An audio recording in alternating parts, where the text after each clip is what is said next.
Risk എടുത്തു എന്ന് പറയുന്നത് 100% അംഗീകരിക്കുന്നു. 4 ദിവസം 87 crores എന്നാണ് ഇപ്പോൾ ഒഫീഷ്യലി പുറത്തുവിട്ടിരിക്കുന്നത്. ഇത്രയും ഒരു എപ്പിക് ഫാന്റസി, റിസ്ക് എലിമെന്റ്സ് എല്ലാം കൊണ്ടും ഒരൊറ്റ ചോദ്യം, എത്രയായിരുന്നു കൃത്യമായി ഇതിന്റെ ബഡ്ജറ്റ്?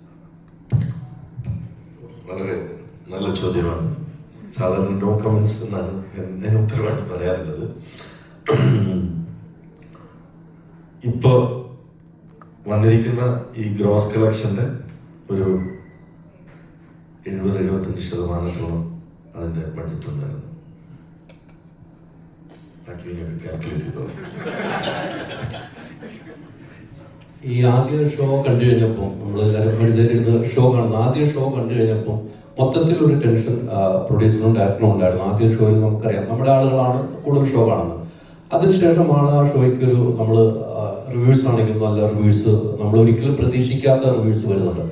ആദ്യ ഷോ കണ്ടു കഴിഞ്ഞപ്പോൾ നിങ്ങളുടെ മനസ്സിൽ എന്താണ് തോന്നിയത്? ഡയറക്ടറും പ്രൊഡ്യൂസറും ആദ്യ ഷോ എന്ന് പറയുന്നത് ഞങ്ങൾ കാണുന്നത് അതിന്റെ ഷൂട്ട് ഫുട്ടേജ് മുതലാണ്. എന്നെ സംബന്ധിച്ചിടത്തോളം ഇത് 70ാമത്തെ 75ാമത്തെ ഷോ ആയിരുന്നു തിയേറ്ററിൽ വന്ന ആദ്യത്തെ ഷോ.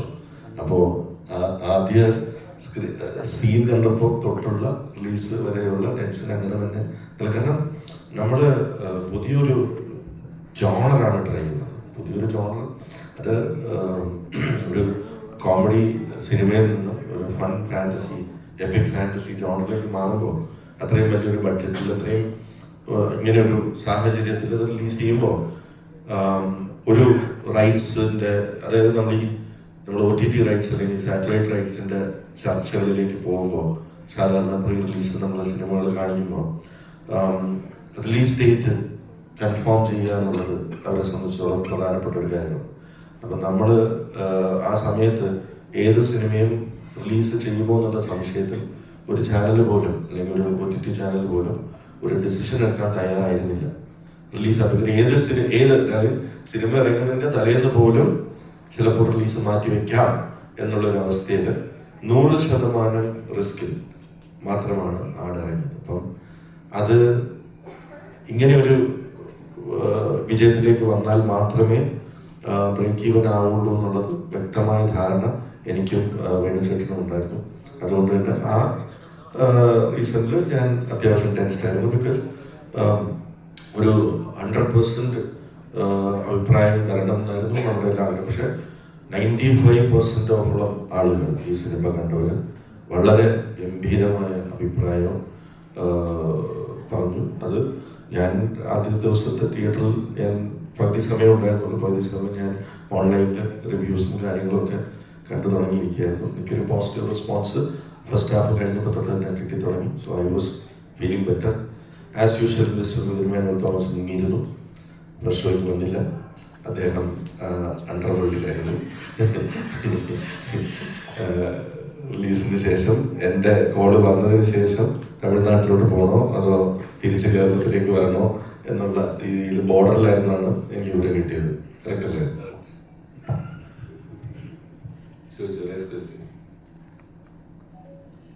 അന്ന് പറഞ്ഞ പോലെ ഇപ്പം ഇനി അടുത്ത പാർട്ടിലേക്കുള്ള അഡ്വാൻസ് കൊടുക്കാൻ ധൈര്യമായി അഡ്വാൻസ് കൊടുത്തു തുടങ്ങി വിജയബാബു. തിയേറ്റർ കളക്ഷൻ 60 ദിവസം കഴിഞ്ഞിട്ട് വരത്തുള്ളൂ. അത് കിട്ടിയിട്ട് ആദ്യം കടകൾ വീട്ടണം, അത് കഴിഞ്ഞ് വെണ്ണിച്ചേട്ട പൈസ കൊടുക്കണം, അതിനുശേഷം അഡ്വാൻസിലേക്ക് കിടക്കാം. അതല്ലേ എൻ്റെ ഒരു ന്യായമായ കാര്യം. വിജയുടെ ഈ ഫസ്റ്റ് ദിവസം ഒരു 6 crore ഗ്രോസ് ഉണ്ടായിരുന്നു. പിന്നെയുള്ള കണ്ടിന്യൂസ് 3 days ഒരു 7.5-7.8 റേഞ്ചിൽ ഗ്രോസ് ഉണ്ടായിരുന്നു. ഇന്നിപ്പോൾ ഫസ്റ്റ് മൺഡേ 3 PM ഏകദേശം ഒരു 2 CR ഗ്രോസ് വന്നിട്ടുണ്ട്. എത്രയാണ് എക്സ്പെക്ടേഷൻ ഒരു ഫൈനൽ?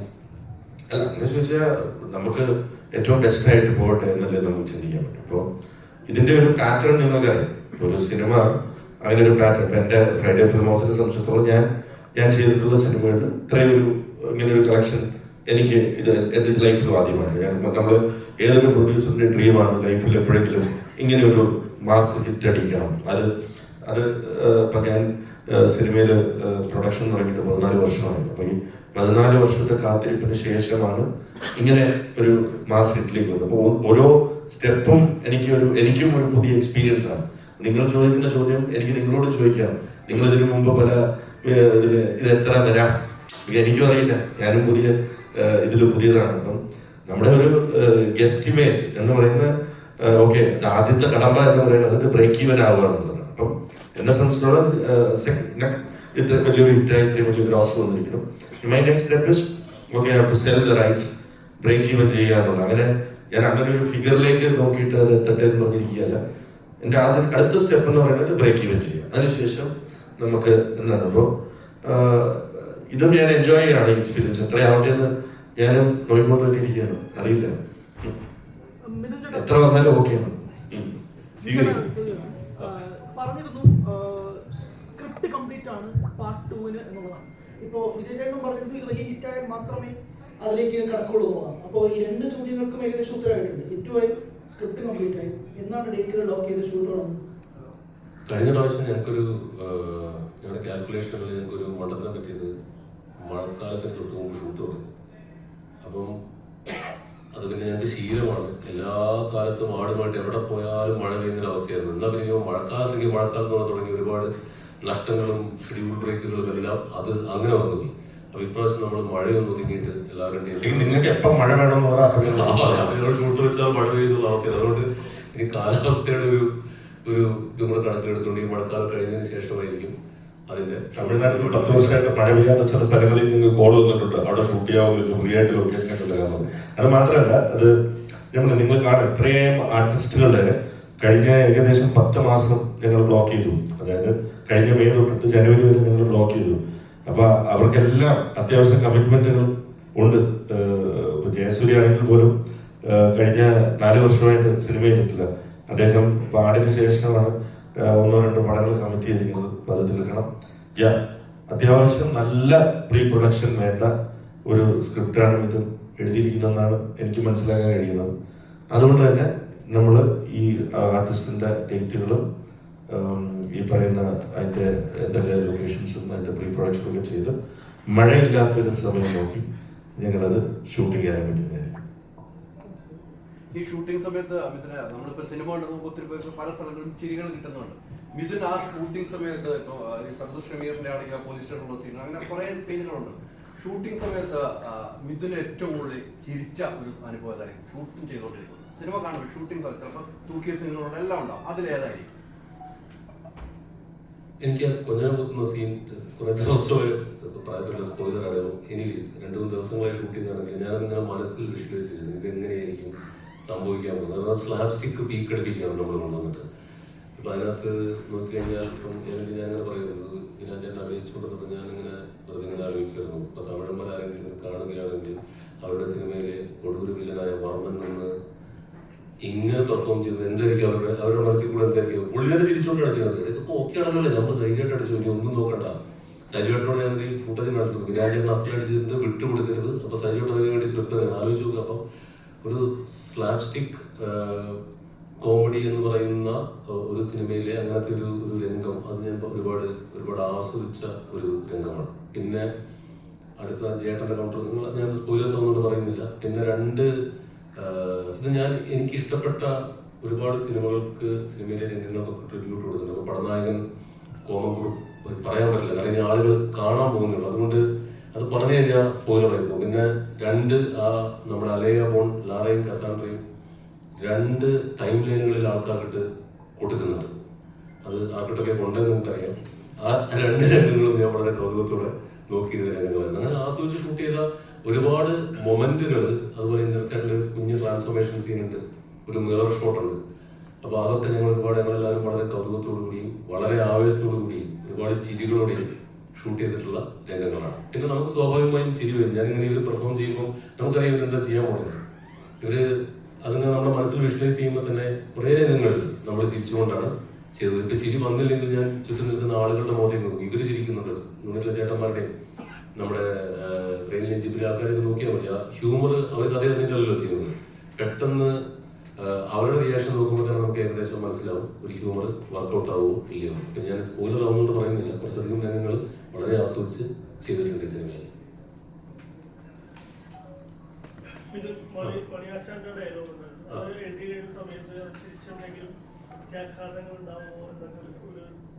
ഇല്ല ആടുമടയിൽ നമ്മൾ ഇതുപോലൊക്കെ തന്നെ പറഞ്ഞിട്ടുണ്ടല്ലോ. അതെ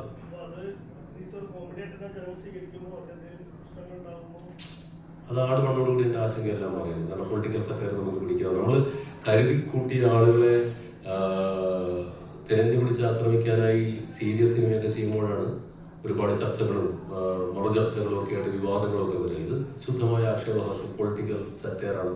അത് അങ്ങനെ ഒരു സാധനം നമ്മുടെ പടത്തിലെ ഒരു സെൻട്രൽ ക്യാരക്ടർ പറഞ്ഞാൽ ശരിക്കുമെന്ന് തന്നെയായിരുന്നു. ആ സ്പിരിറ്റിൽ തന്നെ ഇന്ന് വരെ ആളുകൾ എടുത്തിട്ടുള്ളൂ. ആട് 1 മുതൽ 1-2 പേര് പേഴ്സണൽ മെസ്സേജ് ആട് 1 അയച്ചതൊഴിച്ചാൽ ഇതുവരെയും പി ശശിയുടെ ക്യാരക്ടറിനെ കുറിച്ച് ആരും ഒരു എതിരഭിപ്രായം ഇതുവരെ ഈ നിമിഷം വരെ പറഞ്ഞിട്ടില്ല. അത് പറയില്ല എന്ന് എനിക്ക് ഉറപ്പുണ്ടായിരുന്നു. ഈ സിനിമ കണ്ടവർക്ക് സാത്താൻ സേവിയറിന്റെ ഇൻട്രൊഡക്ഷനെ പറ്റി സംസാരിക്കുന്നത്, ഒരു പക്ഷേ നായകന് കിട്ടിയതിനേക്കാൾ ഒരു ഗംഭീരമായ ഇൻട്രൊഡക്ഷനാണ് സണ്ണി വെയിന് കൊടുത്തത്. ഞാൻ പറഞ്ഞ ആ സ്പോയിലർ ഇല്ലാതെ ആ ഒരു ഇൻട്രൊഡക്ഷൻ സീൻ സെറ്റ് ചെയ്തതിനെ പറ്റി സംസാരിക്കുന്നത്. കാരണം അത് ഭയങ്കര ഹൈ ആയിരുന്നു തിയേറ്റേഴ്സിൽ. ഒരു മൂന്ന് പ്രധാനപ്പെട്ട ഹൈ മൊമെന്റ്സ് ആ ഇൻട്രൊഡക്ഷൻ തന്നെ ഉണ്ട്. അതെങ്ങനെയാണ് സെറ്റ് ചെയ്തത്? സണ്ണിച്ചന്റെ ക്യാരക്ടർ സാത്താൻ കറക്റ്റ് ചെയ്യാം. ഞങ്ങളുടെ സിനിമയിൽ എല്ലാ കഥാപാത്രങ്ങളും നായകന്മാരാണ്. അതും ഒരു നായകൻ തന്നെയാണ്. അത് മറ്റൊരു ഈ ഇൻട്രോസും കൊണ്ട് സത്യം പറഞ്ഞിട്ടുണ്ടെങ്കിൽ ഞാൻ ഒരാവേശപ്പുറത്ത് ആട് 1 അത്ര ഇൻട്രോസ് കൊടുത്തു. പിന്നെ ആട് 2 ആയപ്പോഴത്തേക്കും ഇൻട്രോസ് എനിക്കൊരു ബാധ്യതയായി. കാരണം ഓടിയെന്ന് പ്രതീക്ഷിക്കും. ആട് 3 ആകുമ്പോഴത്തേക്കും 7-14 ഇൻട്രോസ് ആയി. ലാസ്റ്റ് പടം മുഴുവൻ മറ്റേ ഇൻട്രോ മാത്രമാകും എന്നുള്ള ആശങ്ക വരെ ആടിൽ അങ്ങനെ ഒരു പ്രശ്നമുണ്ട്. അപ്പൊ അത് സെറ്റ് ചെയ്തത് സാത്താൻ സേവിയറിന്റെ ക്യാരക്ടർ ശരിക്കും പറഞ്ഞിട്ടുണ്ടെങ്കിൽ ഇതിലൊരു വൈൽഡ് കാർഡ് എന്നൊക്കെ പറയാവുന്ന ഒരു ക്യാരക്ടറാണ്. ഒരുപാട് ഉപയോഗിക്കപ്പെട്ടിട്ടില്ല. എല്ലാ സിനിമയിലും കുറച്ചേ വന്നിട്ടുള്ളൂ. ഇതിലാണ് സാത്താൻ സേവിയറെ നമ്മൾ കുറച്ചും കൂടെ കൂടുതലായിട്ട് കാണിക്കുന്നത്. അപ്പം അതൊരു പിന്നെ ആട് 2 എനിക്ക് സാത്താൻ സേവിയറിന് നല്ലൊരു എൻട്രി കൊടുക്കാൻ പറ്റില്ല. അന്ന് മഴയൊക്കെ പെയ്ത് ആകപ്പാട് ഇരുട്ടായി, ആകപ്പാട് പ്രശ്നമായി. ഞങ്ങൾ വിചാരിച്ചൊന്നും നടന്നില്ല. പെരുമഴ അങ്ങനെ കൊടുക്കാൻ പറ്റില്ല. അപ്പൊ അത് മനസ്സിലുണ്ടായിരുന്നു. അപ്പം ഇത്തവണ സാത്താൻ സേവിയറിന്റെ എൻട്രി തകർക്കണം എന്നൊരു ആഗ്രഹം ഉണ്ടായിരുന്നു. അങ്ങനെയാണ് ഈ കോൺസെപ്റ്റിലേക്ക് ഡിറൈവ് ചെയ്യുന്നത്. പിന്നെ അത് അവിടെ നമ്മുടെ ഡയറക്ടർ അനീസ് നാടോടിയും പിന്നെ നമ്മുടെ ഗണ്ണിന്റെ ടീമുകളും അവരാണ് തീയും പരിപാടിയൊക്കെ ആയിട്ട് അത് പറഞ്ഞാൽ ഇനി സ്പോയിലറായി. അപ്പോൾ എന്താണെങ്കിലും ഇത്തവണ സണ്ണിച്ചിനധികം എക്സ്പ്ലോർ ചെയ്തിട്ടില്ലാത്ത ക്യാരക്ടർ ആയതുകൊണ്ടാണ് അങ്ങനെ ഒരു രണ്ട്. പിന്നെ ഇത്തിരി അണ്ടർവേൾഡ് ഷെയ്ഡുള്ള ക്യാരക്ടറാണല്ലോ, പുള്ളിക്കത് കൊടുക്കാം. പക്ഷെ ഷാജി പാപ്പനോ സാമൂഹ്യ ഷെയ്ഡോ നമുക്ക് ഒരിക്കലും അങ്ങനെ കൊടുക്കാൻ പറ്റില്ല. ഇപ്പൊ ഡ്യൂഡിന് പോലും അങ്ങനെ കൊടുക്കാൻ പറ്റില്ല. വേണമെങ്കിൽ നമുക്ക് ബാങ്കോക്കിൽ എന്തെങ്കിലും കൊടുക്കാന്നല്ലാതെ പുള്ളി നമ്മളൊരു അങ്ങനെ ഒരു 1 കില്ലറായിട്ടൊന്നുമല്ലോ കാണിച്ചിരിക്കുന്നത്. പുള്ളി എപ്പിക് ചേസുകളൊക്കെ നടത്തിയിട്ടുണ്ടെന്ന് പറയുന്നതല്ലാതെ പുള്ളി ഇങ്ങനെ 1000 പേരെ വെട്ടിക്കുന്നു എന്നും പറഞ്ഞില്ല. ഇദ്ദേഹത്തെ നമുക്ക് എങ്ങനെ വേണമെങ്കിലും കാണിക്കാവുന്ന ഒരു ധൈര്യത്തിന്റെ പുറത്താണ് സാത്താൻ സേവിയറിന് അങ്ങനെ ഒരു എൻട്രി സെറ്റ് ചെയ്തത്.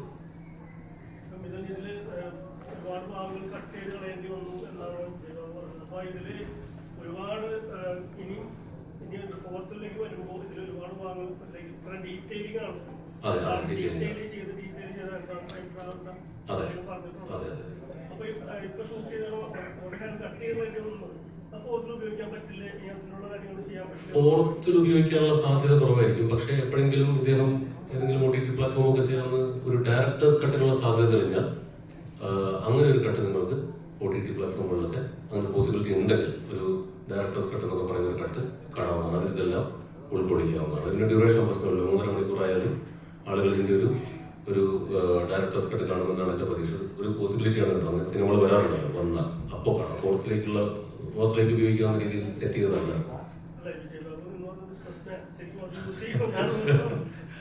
അവസരത്തില്ലേ ആദ്യം തിയേറ്റർ കഴിയട്ടെ, അതിനുശേഷം അങ്ങനെ ഇത് നേരത്തെ തന്നെ കുറച്ച് പോസിബിലിറ്റി പറഞ്ഞിരുന്നു. എഡിറ്റ് ചെയ്ത് നോക്കുമ്പോൾ അങ്ങനെ ഒരു വേർഷൻ പ്രാക്ടിക്കലി പോസിബിൾ ആണ് ചെയ്യും.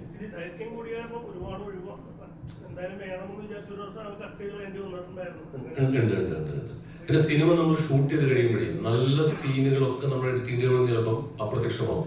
അതിൽ നമുക്ക് എനിക്ക് ആദ്യത്തെ സിനിമയിൽ ഭയങ്കര വിഷമം. ഇദ്ദേഹമൊക്കെ പറഞ്ഞു അത് ട്രിം ചെയ്യാൻ തൊടാൻ പറ്റില്ല എൻ്റെ പടത്തിൽ എന്നൊക്കെ പറഞ്ഞ ആളാണ് ഞാൻ. പിന്നീട് നമുക്ക് നല്ല സീൻ മോശം സീൻ ഇല്ല. കാരണം കഥ മുന്നോട്ട് പോയിക്കൊണ്ടേയിരിക്കുക എന്നുള്ള ഒരൊറ്റ ടാർഗറ്റിലേക്ക് നമ്മൾ ലോക്കാവും. അപ്പോൾ ഒരുപാട് സീനുകൾ ഇങ്ങനെ ചിലപ്പോൾ പോയിക്കൊണ്ടേയിരിക്കും. അത് പക്ഷെ നമ്മൾ സ്ക്രിപ്റ്റിൽ വരുമ്പോൾ വായിച്ചു പോകുമ്പോൾ നല്ല ഭംഗി ഉണ്ടായിരിക്കും. വിഷ്വലി വരുമ്പോൾ ചിലപ്പോൾ നമുക്ക് അത്ര വേണമെന്ന് വരില്ല. അത് 2ാമത്തെ 3ാമത്തെ സിനിമയ്ക്ക് ആയപ്പോഴും നമ്മൾ ആ ലോജിക്ക് നമുക്ക് അല്ലെങ്കിൽ ആ ഫ്ലോയെ കുറിച്ച് നമ്മൾ ബോധേടാവുന്നുണ്ടോ. ഇതിൽ മാറ്റി വെച്ചിരിക്കുന്ന സീനുകൾ അടുത്തതിലേക്ക് വരില്ല. പക്ഷെ ഇങ്ങനെ ഒരു പോസിബിലിറ്റി ഉണ്ടെങ്കിൽ നിങ്ങൾക്ക് അതെല്ലാം കാണാവുന്നതാണ്. മാർച്ച് 15 ഒരു പോസ്റ്റ് കണ്ടായിരുന്നു. ആട് 3ാം ഭാഗത്തോടെ ഈ ഫ്രാഞ്ചൈസിൽ നിൽക്കുകയാണ്. അതിലെന്തെങ്കിലും സത്യമുണ്ടോ? സത്യമാണ്. അത് അങ്ങനെ വേണമല്ലോ. എൻ്റെ ഒരു ടേക്കാണ് അവസാനിക്കുന്നത്. ഇപ്പം ആട് 4 കൂടി എൻ്റെ വേർഷനിലായിരിക്കുന്ന എല്ലാ ക്യാരക്ടേഴ്സിനും ഒരു നല്ല കൺക്ലൂഷൻ കൊടുത്തുകൊണ്ട് ഞാൻ വൈൻഡപ്പ് ചെയ്യാണ്. പിന്നെ പ്രൊഡക്റ്റും ഇദ്ദേഹത്തിൻ്റെതാണ്. മറ്റാർക്കും ഇദ്ദേഹം ചൂസ് ചെയ്യുന്ന ആർക്കെങ്കിലും നല്ലൊരു കാര്യമായി സ്പിൻ-ഓഫ്സ് ഉണ്ടാവും. വേറെ ഇപ്പം ഇനി പറഞ്ഞ പോലെ ആട് ഫ്രാഞ്ചൈസി എന്ന് പറയുമ്പോൾ അതിൽ എല്ലാ കഥാപാത്രങ്ങളും അതിലുണ്ടായിരിക്കും അല്ലെ. സ്പിൻ-ഓഫ്സ് എന്ന് പറയുമ്പോൾ ഒരു ഗ്രൂപ്പിനെ എടുക്കാം. മേ ബി ഷാജി പാപ്പൻ ടീമിനെ എടുത്ത് നമുക്ക് വേറൊരു ടെറൈനിൽ കൊണ്ടുവന്ന് നമുക്ക് പ്ലേസ് ചെയ്യാം. അതിൽ 1-2 കഥാപാത്രങ്ങൾ വേണമെങ്കിൽ അപ്പം നമുക്കതിന് ഹാൻഡിൽ ചെയ്യാൻ കുറച്ചും കൂടെ എളുപ്പമാണ്. നേരത്തെ ഞങ്ങൾ തീരുമാനിച്ചിട്ടുള്ളതാണ് വൺ ലാസ്റ്റ് റൈഡോടുകൂടി ആട് എന്ന് പറയുന്ന ഫ്രാഞ്ചൈസി വിച്ച് ഇസ് എല്ലാ കഥാപാത്രങ്ങളും ഒരുമിച്ച് വരുന്ന അതിനൊരു കൺക്ലൂഷൻ വേണം. അത് നേരത്തെ തീരുമാനിച്ചു. ഇത് റീവാമ്പ് ചെയ്യുന്ന പോസിബിലിറ്റി ഉണ്ട്. ഇദ്ദേഹത്തിന്റെ IP ആണ്. ഇദ്ദേഹത്തിന് അത് പുതിയ സെറ്റ് ഓഫ് ആളുകളെ കാസ്റ്റ് ചെയ്തുകൊണ്ട് ഒരു 5-10 വർഷം കഴിഞ്ഞാൽ അത്രയും പോപ്പുലർ ആവുകയാണെങ്കിൽ പുതിയ സെറ്റ് ഓഫ് ആർട്ടിസ്റ്റുകളെ കാസ്റ്റ് ചെയ്തുകൊണ്ട് സ്പൈഡർമാനൊക്കെ വരാറില്ലേ, പുതിയ ഷാജി പാപ്പൻ ക്യാരക്ടേഴ്സ് ആണല്ലോ. പുതിയ ഷാജി പാപ്പൻ, പുതിയ സർവത്ത് ഷമീർ, അത് കൊടുക്കുമല്ലേ, പുതിയ സർവത്ത് ഷമീർ, അങ്ങനെയും പോസിബിലിറ്റി ഉണ്ട്. അപ്പൊ അത് ഞാൻ കൗതുകത്തോടെ നോക്കിയിരിക്കുകയാണ്. എന്റെ ടേക്ക് എന്തായാലും അടുത്ത സിനിമയോട് കൂടി എന്റെ ആട് വേൾഡ് അവസാനിക്കുക.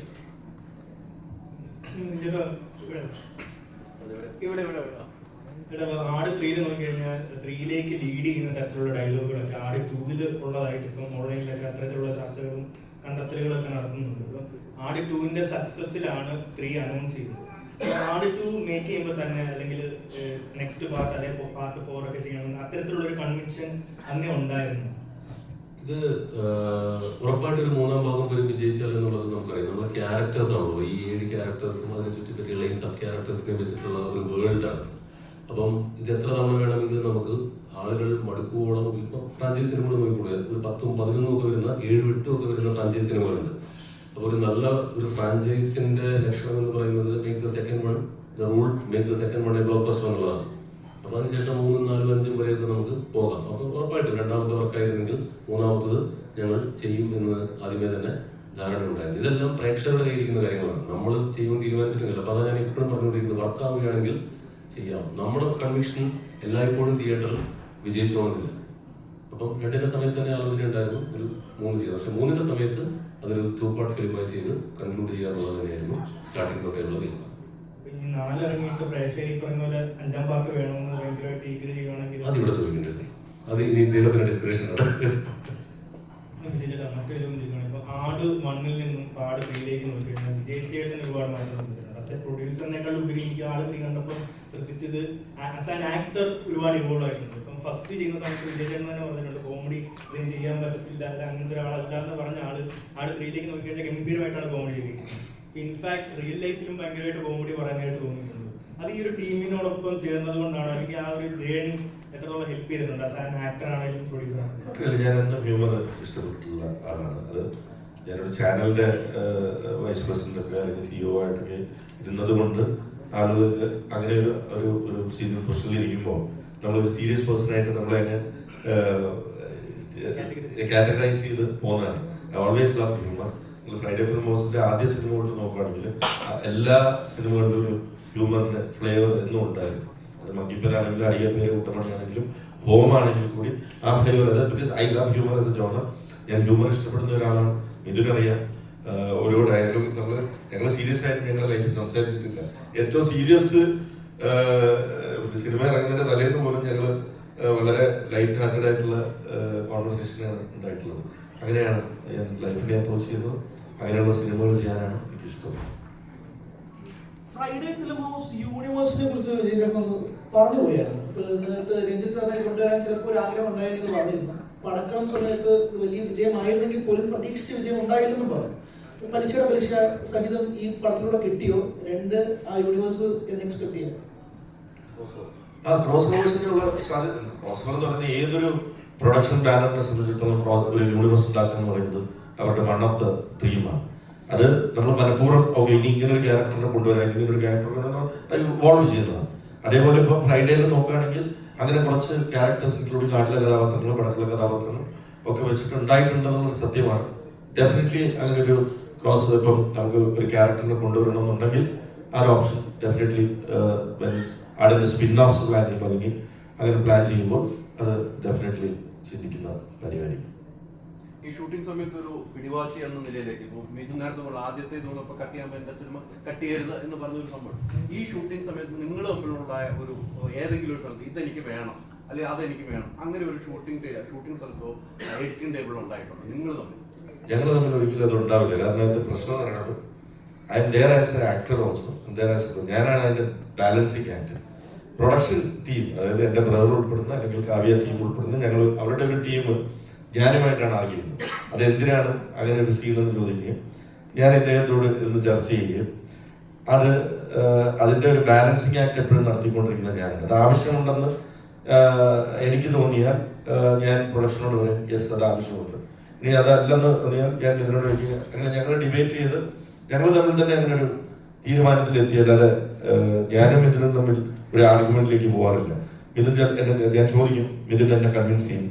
ഞാൻ കൺവിൻസ് ആയില്ലെങ്കിൽ വീണ്ടും ചോദിക്കും. അപ്പൊ ചിലപ്പോൾ മിഥുൻ കൺവിൻസ് ആവും. അപ്പൊ അത് അങ്ങനെ ഒഴിവാക്കിയ സീനുകളുണ്ട്. ഷൂട്ട് ചെയ്യാതെ വേണ്ട ഒഴിവാക്കാം എന്ന് തീരുമാനിച്ച സീനുമുണ്ട്. വേണമെന്ന് പറഞ്ഞിട്ട് ഞാൻ പ്രൊഡക്ഷനെ കൺവിൻസ് ചെയ്ത സീനുകളുണ്ട്. പ്രൊഡക്ഷൻ എന്ന് പറഞ്ഞിട്ടുണ്ടെങ്കിൽ പുള്ളി എന്ന് പറയുന്ന ക്രിയേറ്റർ ഒരു കണ്ണാടിയിൽ നോക്കി അങ്ങോട്ടും ഇങ്ങോട്ടും മാറുക ചെയ്ത് ലാസ്റ്റ് പ്രൊഡ്യൂസർ പുള്ളിയല്ലോ.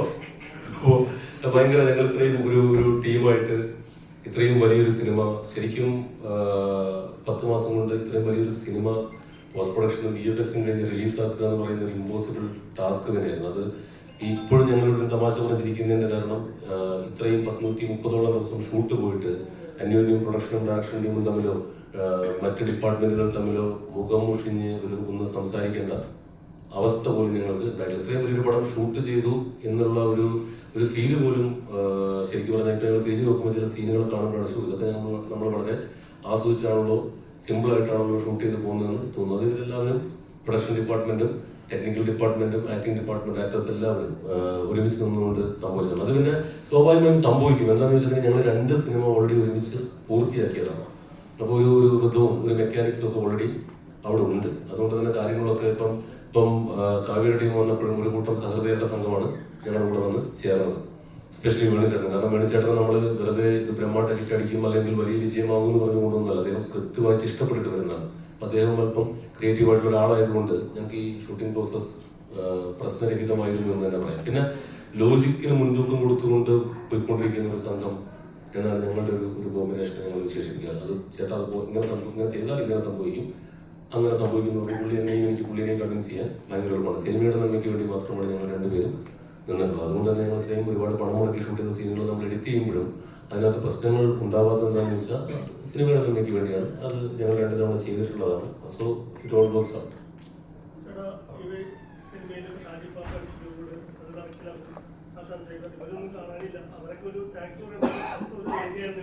അതെ അത് നേരത്തെ പറഞ്ഞ പോലെ ഡ്യൂഡ് ഇലക്ഷൻ തിരഞ്ഞെടുപ്പ് അങ്ങനെ ചെറുപുള്ളിന്റെ പരിപാടിയൊക്കെ ആയിട്ട് പോയി. ജയൻ സിനിമകളുടെ വർക്കുമായിട്ട് പോയി. സാധാരണ സീവറിന്റെ വീട്ടിൽ പോയി വീട്ടുകാരെ സിനിമ കാണിക്കട്ടെ എന്ന് പറഞ്ഞു പോയി. അതൊക്കെ ഭരതനാട്യത്തിന്റെ പ്രൊമോഷനുമായിട്ട് പോയി. അദ്ദേഹം തിരക്കുള്ള ആളാണ്. ഇന്ത്യൻ ചേട്ടൻ ഖലീഫയുടെ ഷൂട്ടിൽ നിൽക്കുന്നു. ലാസ്റ്റ് കറക്കി ഒരു ആക്ടറിനെ ഹോൾഡ് ചെയ്യുന്നതിന് പരിധിയും ചോദിക്കുന്നത്.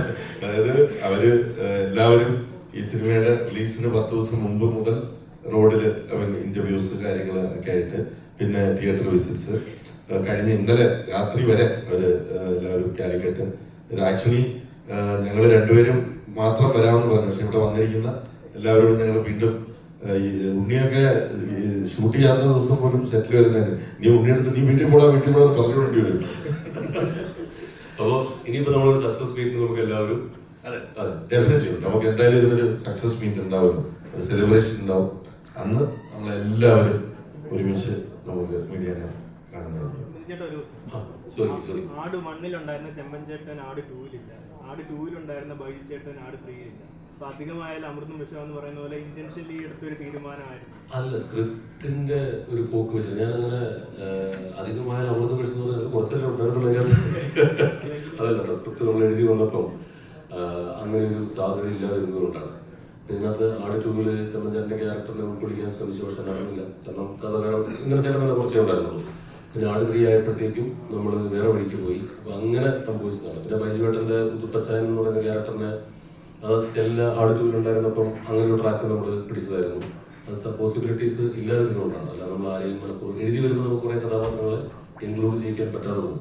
എടുത്ത് പൂർത്തിയായ ശേഷം വായിച്ചു നോക്കുമ്പോഴാണ് അയ്യോ ഇന്ന ആൾക്കാരില്ലല്ലോ എന്ന് ഞാൻ ചിലപ്പോൾ ആലോചിക്കാറുള്ളത്. ഇനി പറയാൻ പറ്റില്ല, അടുത്തൊരു എപ്പിക് കൺക്ലൂഷൻ വരുമ്പോൾ ഇവരെല്ലാവരും ചിലപ്പോൾ ഇവരെല്ലാവരുടെയും, കാരണം നമ്മുടെ ഫ്രാഞ്ചൈസ് തുടങ്ങുമ്പോൾ ആളുകളല്ലേ, എല്ലാവർക്കും ഒരു കൺക്ലൂഷൻ കൊടുക്കണം എന്നാണ് ആഗ്രഹം. അതും ഇനി സ്ക്രിപ്റ്റ് എഴുതി വരുമ്പോൾ ചിലപ്പോൾ എന്താവുമെന്ന് പറയാൻ പറ്റില്ല. ഫയൽ ട്രിമ്മിങ് എല്ലാം കൂടെ കഴിഞ്ഞ് വരുമ്പോഴത്തേക്കും എന്താവുമെന്ന് പറയാൻ പറ്റില്ല. പക്ഷേ ആഗ്രഹങ്ങൾ എല്ലാവരെയും ഒന്ന് കാണിച്ചു പോകുന്നൊരു ആഗ്രഹമുണ്ട്. ട്രെയിൻ ട്രാവലിംഗ് നടത്തുമ്പോൾ ജയബാബു എന്ന് പറഞ്ഞ എഞ്ചിനീയറാണ്, പിന്നെ മറ്റേ ഇതിലേക്ക് സർവക്ഷകരാണ്, ബുദ്ധിയില്ലാത്ത ബുദ്ധിയുള്ളതാണ്. അപ്പോൾ എഴുതി വന്നു കഴിഞ്ഞപ്പോൾ അങ്ങനെ ഒരു മാറ്റം വന്നത് എന്തുകൊണ്ടാണ്? ജയബാബു എന്ന് പറഞ്ഞാൽ എനിക്ക് ബുദ്ധി വേണം. ഇല്ല, പുള്ളി ബുദ്ധി ഉണ്ടായിരുന്നെങ്കിൽ അത് പറയാനും പറ്റില്ല. അതാണ് പറയുമ്പോഴേക്ക് ബുദ്ധി ഉണ്ടായിരുന്നെങ്കിൽ ഞാൻ പറഞ്ഞു നമ്മളെ നിർത്തിയത് ഇതിന്റെ സ്പോയിലറോ എന്നുള്ളത് കൊണ്ട് ഞാൻ നിർത്തുന്നില്ല. ഇപ്പൊ നിങ്ങൾ സമയത്ത് ബുദ്ധിയില്ലെന്ന് ആരാ പറഞ്ഞത്? വൻ ബുദ്ധിയാണ്. പഠിച്ച് SA സെലക്ഷന് പോയി എന്നിട്ട് SA ആളാണ്. അയ്യോ, വെറുതെ പോലീസിൽ കയറാൻ പറ്റുമോ? ബുദ്ധിയുണ്ട്. എന്തൊരു ബുദ്ധി എന്നുള്ളതാണ് ചോദ്യം. അപ്പൊ ശരിക്കും ഇത് ഇപ്പൊ എല്ലാവരും ചോദിക്കുന്നത്, ഇപ്പം ആടിനെ ഇപ്പൊ സിനിമ കഴിഞ്ഞപ്പോൾ ചേട്ടാ പെട്ടെന്ന് തീർന്നു പോയി സിനിമ കണ്ട്, ആ ക്രോസ് ഓവർ കഴിഞ്ഞ് പെട്ടെന്ന് തീർന്നു പോയി സിനിമ, പിന്നെ ഫസ്റ്റ് ഹാഫിന് കുറച്ച് ലെങ്ത് കൂടി, അങ്ങനെയൊക്കെ ഒരു ക്രിയാത്മക വിമർശനങ്ങൾ വന്നിട്ടുണ്ടായിരുന്നു. വിചാരിച്ച സിനിമയല്ല, ഞങ്ങൾ ആടിറ്റു പ്രതീക്ഷിച്ചാണ് വന്നത്. അപ്പം ആദ്യമേ ഞങ്ങൾ പറഞ്ഞിരുന്നു ആടിറ്റു പോലൊരു സിനിമയല്ല, കാലഘട്ടത്തിന് ആവശ്യമായ മാറ്റങ്ങൾ വരുത്തിക്കൊണ്ടുവരുന്ന ഒരു സിനിമയാണ്, എപ്പിക് ഫാന്റസിയിലേക്ക് മാറുകയാണ് എന്നൊക്കെ പറഞ്ഞിരുന്നു. പെട്ടെന്ന് അവസാനിച്ചതും ഈ ഫസ്റ്റ് ഹാഫിൽ നിങ്ങൾ ലെങ്ത് കൂടിപ്പോയി എന്ന് പറയുന്നതും ഇനിയാണ് ആക്ച്വലി സിനിമ തുടങ്ങുന്നത്. ശരിക്കും ഞാൻ മനസ്സിൽ കണ്ട ഒരു സിനിമയുടെ ഇന്റർവെൽ വരെയുള്ള ഭാഗം, എൻ്റെ മനസ്സിൽ ഇന്റർവെൽ വരെയുള്ള ഭാഗം കഴിഞ്ഞതിന് ശേഷം നമ്മൾ തമ്മിൽ സംസാരിക്കുന്നത്. ഇപ്പം ശരിക്കും സിനിമ ഇന്റർവെല്ലായിട്ട്, കാരണം കഥ പകുതിക്കല്ലേ എത്തുന്നത്. ഇനിയാണ് ശരിക്കും നമ്മുടെ ഇതുവരെ വേൾഡ് ബിൽഡിങ്ങും അതിൻ്റെ പ്രിമൈസ് ബിൽഡിങ്ങും നമ്മൾ ഇഷ്യൂ പറഞ്ഞു വെക്കലുമാണ് നടന്നിട്ടുള്ളത്. ഇനിയാണ് ആക്ച്വലി ശരിക്കും സിനിമ തുടങ്ങുന്നത്. ശരിക്കും സിനിമ പകുതിയായിട്ടേ ഉള്ളൂ. അതുകൊണ്ടാണ് നമ്മൾ പാർട്ട് 1 എന്ന് പറഞ്ഞ് അബ്രപ്റ്റായിട്ട് നമ്മൾ നിർത്തിയത്. ഈ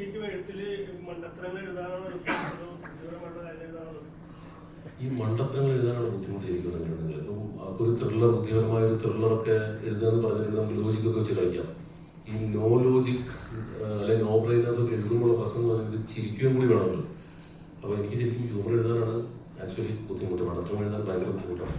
നമ്മൾ സ്വയം ഒരു മണ്ടനാവാൻ ഭയങ്കര എളുപ്പമാണ്. പക്ഷെ അത് വെച്ച് ആളുകളെ സ്ക്രീനിൽ ചിരിപ്പിക്കുക എന്ന് പറയുന്നത് ഇത്തിരി എനിക്ക് പേഴ്സണലി ഉണ്ട്. ചിലപ്പം ഹ്യൂമർ എഴുതാൻ എളുപ്പമുള്ള ആളുകളുണ്ടാവും. എനിക്ക് പേഴ്സണലി ത്രില്ലേഴ്സ് ഒക്കെ എഴുതാനാണ് എളുപ്പം. ഹ്യൂമർ എഴുതാൻ ഇത്തിരി ബുദ്ധിമുട്ടാണ്. ആളുകൾ ചിരിക്കണമല്ലോ. ചിരിച്ചാൽ കോമഡിയും അല്ലെങ്കിൽ ട്രാജഡിയുമാണ്. അങ്ങനെയാണ് ഹ്യൂമറിൻ്റെ ഒരു പ്രശ്നം. ആട് 3യുടെ ഷൂട്ടിംഗ് സമയത്ത് പല സിനിമകളും ചിലപ്പം ഇതിന് വിടേണ്ടതായി വന്നിട്ടുണ്ട് സ്ക്രിപ്റ്റിന്റെ സമയത്ത്. ഇനി ഇതിന്റെ സെക്കൻഡ് പാർട്ട് ഒത്തിരി ടൈമുകൾ എടുക്കുന്നുണ്ട്. അപ്പൊ ആ സമയത്ത് വിട്ട സിനിമകൾ ഉണ്ടാവുമല്ലോ, നമുക്ക് എഴുതണമെന്ന് വിചാരിച്ച സിനിമകൾ ഉണ്ടാവും. ഇതിനു മുമ്പ് ഇത്രയും ഡേറ്റ് ഇല്ലാതെ ഷൂട്ട് ചെയ്യാമെന്ന് തീരുമാനിച്ച സിനിമകളൊക്കെ മനസ്സിലുണ്ടായിട്ടുള്ളത്. ഇനിയും അങ്ങനെ തന്നെയാണ് ഈ അടുത്ത എഴുതുമ്പോഴും ആ സമയം പോകും. അതുകൊണ്ട് തന്നെയാണോ ഇനി അതിന്റെ അടുത്ത പാർട്ട് വേണ്ടാന്ന് പറയുന്നത്? തനിക്ക് സ്വന്തമായി കുറെ സിനിമകൾ ചെയ്യാനുണ്ട്, ഇത് ഇത്രയും ഡേയ്സ് നീണ്ടു പോകുമ്പോൾ അതിന്റെ ഒരു പോരായ്മ വരുന്നു നമുക്ക്? ഒരിക്കലുമല്ല. കാരണം ഞാൻ ആദ്യമേ തീരുമാനിച്ചിട്ടുണ്ടായിരുന്നു, നമ്മുടെ ഒരു ടേക്ക് ഒരു കാലഘട്ടം കഴിഞ്ഞാൽ അത് സ്വരം നന്നാവുമ്പോൾ പാട്ട് നിർത്തുക എന്നുള്ള അതേ പോളിസി തന്നെയാണ്. നമ്മുടെ ടേക്ക് അവസാനിക്കുക. അപ്പോൾ ഞാൻ നേരത്തെ പറഞ്ഞതുപോലെ തന്നെ നമ്മൾ പലരുടെയും ബാറ്റ്മാൻ കണ്ടില്ലേ. ഇപ്പം ഞാൻ ഇവരെയൊക്കെ അങ്ങനത്തെ നമ്മുടെ കേരളത്തിൻ്റെ നാടൻ ഹിലേരിയസ് കഥാപാത്രങ്ങളായിട്ട് കാണുന്നു. എൻ്റെ ടേക്ക് അവസാനിക്കുന്നു. അത് മുൻപോട്ട് കൊണ്ടുപോകേണ്ടത് ഇദ്ദേഹമാണ്. ഇദ്ദേഹം ഒരുപാട് പുതുമുഖ സംവിധായകർ, ഞാൻ ഉൾപ്പെടെയുള്ളവരെ സിനിമയിൽ അവതരിപ്പിച്ചിട്ടുള്ളതാണ്. അപ്പോൾ ഇദ്ദേഹത്തിന് അത് തുടർന്നുകൊണ്ടേ പോകാം. നമ്മുടെ ഇവിടെ അങ്ങനത്തെ ഒരു ശീലമില്ലാത്തത്, കീഴ്വഴക്കമില്ലാത്തത് കൊണ്ടായിരിക്കാം. ഇപ്പം അങ്ങനെ പറയാൻ പറ്റില്ല. കാരണം നാടോടിക്കാറ്റും പട്ടപ്രവേശനം കഴിഞ്ഞിട്ട് അക്കരെ ചെയ്തത് പ്രിയദർശൻ സാറാണ്. അപ്പോൾ അങ്ങനെ ആർക്ക് വേണമെങ്കിലും ഇതിനെ പുതിയ രീതിയിൽ കൺസീവ് ചെയ്യാം. ഒരു ജെൻസി ഡയറക്ടർ വന്നിട്ട് ആടിനെ കൺസീവ് ചെയ്ത് അവതരിപ്പിക്കാൻ പോകുന്നത് വേറൊരു രീതിക്കായിരിക്കും. അപ്പം അങ്ങനെ കാലഘട്ടത്തിന് ആവശ്യമായ മാറ്റങ്ങൾ വരുത്തിക്കൊണ്ട് ഇനി ആർക്ക് വേണമെങ്കിലും റീവാമ്പ് ചെയ്യാം. കഥാപാത്രങ്ങൾ തുടർന്നുകൊണ്ടേയിരിക്കും. മമ്മൂക്കൊക്കെ ഒരു റോൾ ഉണ്ടായിരുന്നു പ്ലാൻ ചെയ്തായിരുന്നല്ലോ. ശരിയൊരു ആലോചന ഉണ്ടായിരുന്നു. അതാണോ ശരിക്കും ഇന്ദ്രൻ ചേട്ടന്റെ ആ സ്റ്റോറി ടെല്ലറായിട്ട് വരുന്ന ബാബയുടെ സീക്വൻസ് അതാണോ? അതും സ്പോയിലറായി പോകുന്നതുകൊണ്ട് പറയുന്നില്ല. വാട്ട് ഇഫ് ഞങ്ങളൊരു ചെറിയ പീസ് ഒഴിവാക്കിയിട്ടുണ്ടെങ്കിലും അങ്ങനെയും വരാമല്ലോ. ഒരുപാട് ഒരു ചെറിയ ആലോചന ഉണ്ടായിരുന്നു എനിക്ക്. പക്ഷേ പിന്നെ ഞങ്ങൾക്കത് അങ്ങോട്ടേക്ക് എത്തിക്കാൻ പറ്റില്ല എന്നുള്ള സാഹചര്യങ്ങൾ അനുകൂലമായിരുന്നില്ല. പിന്നെ ഞങ്ങളത് വേണ്ടാന്ന് വെച്ചു. അപ്പോൾ കട്ട് ചെയ്ത സീനിൽ ഏതെങ്കിലും ഇതിൽ ചേർക്കണമായിരുന്നു പിന്നീട് തോന്നി? ഇപ്പോൾ ഈ സമയത്ത് തോന്നിട്ട് ഇപ്പൊ സിനിമ ഓടിക്കൊണ്ടിരിക്കുന്ന സമയത്ത് നിങ്ങൾ കട്ട് ചെയ്തതിൽ ഏതെങ്കിലും ഒരു സീനുകളെ വെച്ചിരുന്നെങ്കിൽ? ഇല്ല. ഇനി വെച്ചിരുന്നെങ്കിൽ വിഷ്വൽ ഗ്രാൻഡറുള്ള ഒന്ന് രണ്ട് സീനുകളുണ്ടായിരുന്നു. അത് നമ്മുടെ അക്ഷയ് രാധാകൃഷ്ണനൊക്കെ അഭിനയിച്ച ഒരു അടിപൊളി സീൻ ഉണ്ടായിരുന്നു. ആ വില്ലേജിൽ ഉള്ള അതൊന്ന് വെച്ചിരുന്നെങ്കിൽ കൊള്ളാന്ന്. അത് അത്രയും ഭയങ്കര രസമായിട്ട് ഒരു 6-7 കുതിരകളൊക്കെ വെച്ച് ഞങ്ങളുടെ സിനിമയിൽ ഏറ്റവും മനോഹരമായ സീനുകൾ ഉണ്ടായിരുന്നു. അത് ഹ്യൂമർ വരും. അത് പോയാൽ എനിക്ക് ഭയങ്കര വിഷമമുണ്ട്. പക്ഷെ എങ്ങനെ നോക്കിയിട്ടും അത് ഇനി അക്ഷയനെ വിളിച്ചത് പറയണം. അക്ഷയ് സോറി, ഞാനിതുവരെ ഞാൻ വിളിച്ച് പറഞ്ഞിട്ടില്ല. അത് ഈ പറഞ്ഞ പോലെ നമ്മുടെ ഡയറക്ടേഴ്സ് കണ്ടില്ലെങ്കിൽ യൂട്യൂബിൽ നിങ്ങൾക്ക് അത് കാണാം. കാരണം വളരെ ഗംഭീരമായിട്ടുള്ള ഒരു സീനായിരുന്നു. അത്രമേൽ ഗ്രാൻഡ്യൂറുള്ള അത്രമേൽ രസമായിട്ട് വന്നിട്ടുള്ളൊരു സീനായിരുന്നു. പക്ഷെ അത് ഉൾക്കൊള്ളിക്കാൻ പറ്റിയില്ല. അതുപോലെ എനിക്ക് മോശമല്ലാത്ത നല്ല ചെറുതല്ലാത്തൊരു വിഷമമുണ്ട്. ഒരു ചോദ്യം കൂടെ, ഇന്നലെ സംഭവിച്ചതെന്ന് പറഞ്ഞിട്ടൊരു സീൻ നിങ്ങൾ യൂട്യൂബിൽ അപ്ലോഡ് ചെയ്തിരുന്നു. ആ സീൻ ചിലപ്പോൾ ഈ സിനിമയുടെ തുടക്കത്തിലെ സീനാവുമെന്ന് പലരും കരുതി. അത് ഞങ്ങളുടെ പ്രൊമോ സീനായിരുന്നു. കമന്റ് സെക്ഷൻ കണ്ടിട്ടുണ്ടാവില്ലേ ഈ സീൻ? കണ്ടിരുന്നു. എല്ലാവരും അങ്ങനെ വിചാരിച്ചത്. ഞങ്ങൾ ഇതിന് ഡിഫറെന്റ് കൈൻഡ് ഓഫ് സ്ട്രാറ്റജീസ് ആണ് പ്രൊമോഷൻ ഉപയോഗിച്ചത്. ആദ്യം തന്നെ ഞങ്ങൾ ഭൂതകാലത്തിന്റെ കുറെ പോസ്റ്റേഴ്സ് വെച്ച് വിട്ടു. അപ്പോൾ നിങ്ങളെല്ലാവരും ഞങ്ങളെ കാലേ വരി തറയിലടിച്ചു, അങ്ങനെയല്ല ഇങ്ങനെയല്ല എന്ന് പറഞ്ഞിട്ട്. അപ്പോൾ ഞങ്ങളതെല്ലാം ശ്രമിച്ചു. കാരണം അതായിരുന്നു സ്ട്രാറ്റജി. എന്തൊരു പുതിയൊരു ഇത് വരുന്നുണ്ട്. പിന്നെ ഞങ്ങൾ പ്രസന്റിലെ ലുക്കുകൾ വിട്ടു. പിന്നെ ട്രെയിലർ ഇങ്ങനെ വന്നു. പിന്നെ പ്രൊമോ സീൻ അങ്ങനെ ഒരു ബോധപൂർവമായ ഒരു ഡിഫറെന്റ് ആയിട്ടുള്ള ഒരു സ്ട്രാറ്റജി ആയിരുന്നു നമ്മൾ ഇതിന്റെ പ്രൊമോഷനിൽ പ്രയോഗിച്ചത്. അത് ആ പോസ്റ്റർ വിട്ടതിൽ തൊട്ട് തുടങ്ങി. പിന്നെ ഇനിയിപ്പം ആ സീൻ കണ്ടതുകൊണ്ട് ആട് 4 വരുമ്പോഴത്തേക്കും അറക്കലബുവിന്റെ കൺക്ലൂഷൻ എന്തായിരിക്കുന്നു നിങ്ങൾക്ക് ഊഹിക്കാവുന്നുള്ളൂ. 2 തവണ പുള്ളി തല്ലി മേടിച്ചു കഴിഞ്ഞു. അദ്ദേഹം തിരിച്ചടിച്ചിരിക്കും. അതായിരിക്കും പുള്ളിയുടെ ക്യാരക്ടർ കൊടുക്കാൻ പോകുന്ന ക്ലോഷർ. കൈവെട്ടിയില്ലെങ്കിൽ അറ്റ്ലീസ്റ്റ് തിരിച്ചെങ്കിലും അടിച്ചിരിക്കും. അതാണ് പുള്ളിക്ക് കൊടുക്കാവുന്ന ക്ലോഷർ.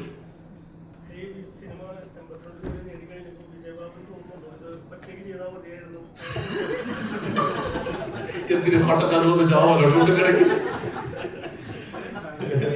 ഇത് എന്നെ കൊണ്ട് കൂട്ടിയാൽ കൂടില്ല എന്ന് ഉറപ്പുള്ളത് കൊണ്ടല്ലേ ഞാൻ ഒരു വേണിച്ചേട്ടനെ പോലൊരു പാട്ടറിനെ എടുക്കുന്നത്.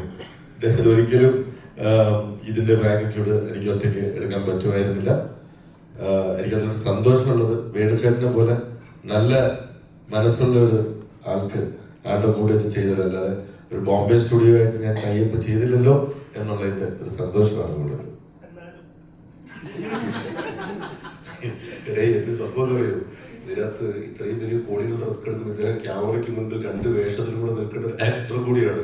അതിന്റെ സംഘർഷം നമ്മൾ കാണുന്നതല്ല ഇതിന്റെ ബിഗിനിങ് സ്റ്റേജിൽ. അത് ഒരു വലിയ ടാസ്ക്കാണ്. ഇനി അതിനെക്കുറിച്ച് ഈ പറഞ്ഞ പോലെ നമ്മൾ അങ്ങനത്തെ ഒരു ആലോചനകളിലേ പോയിട്ടില്ല. അതിന് തൊട്ടേ ഒരു പാർട്ട്ണർ എന്നുള്ള ലൈനിൽ തന്നെയായിരുന്നു ഇദ്ദേഹം മൂവ് ചെയ്തുകൊണ്ടിരുന്നത്. ഞങ്ങളുടെ ഭാഗ്യത്തിന് കറക്റ്റ് വേണിച്ചേട്ടൻ വന്നിയായിരുന്നു.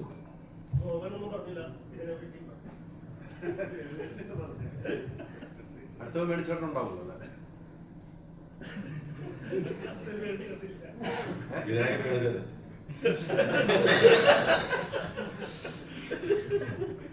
ആടിന്റെ സ്ക്രിപ്റ്റ് നമ്മൾ കൊടുക്കുമ്പോൾ തന്നെ അദ്ദേഹത്തിന് ഈ പകുതിയായ സ്ക്രിപ്റ്റാണ് പുള്ളിക്ക് കൊടുത്തത്. നമ്മൾ 2 പാർട്ട് ഫിലിമാണെന്ന് പറഞ്ഞുകൊണ്ട് തന്നെയാണ് എന്തൊരു കുത്തിത്തിരിപ്പൊന്നും സൈഡിൽ ആ സീ കെട്ടുകളെ കട്ടീലുകളെ ഞാൻ പറഞ്ഞതാണ്. അപ്പൊ എല്ലാവർക്കും ഒരുപാട് നന്ദി ഇവിടെ വന്നതിനും. ഇനി നമുക്ക് എല്ലാവർക്കും ഇതിന്റെ സക്സസ് സെലിബ്രേഷന് നമുക്ക് ഒരുമിച്ച് കൂടാം.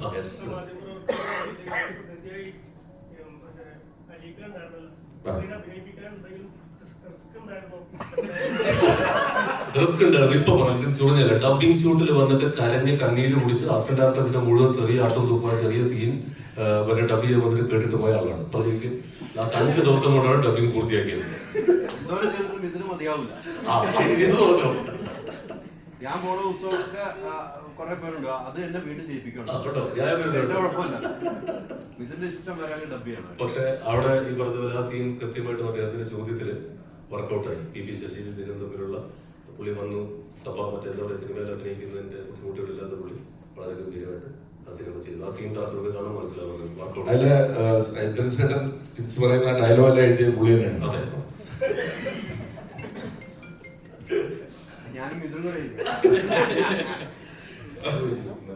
അപ്പൊ ഓക്കെ. അപ്പം എല്ലാവർക്കും താങ്ക് യു കേട്ടോ. ബാക്കി നമുക്ക് ഇതിന്റെ സക്സസ് മീറ്റിൽ കാണാം. കൂടെ നിന്നതിനും പ്രോത്സാഹിപ്പിച്ചതിനും ആടിനെ ഇതുവരെ എത്തിച്ചതിനും എല്ലാവർക്കും ആട് ടീമിന്റെ നല്ലൊരു സെലിബ്രേഷൻ നമുക്ക് ഇതിന്റെ സക്സസ് മീറ്റിന് എല്ലാവരുമായിട്ട് ചേർന്ന് ചെയ്യാം. Thank you.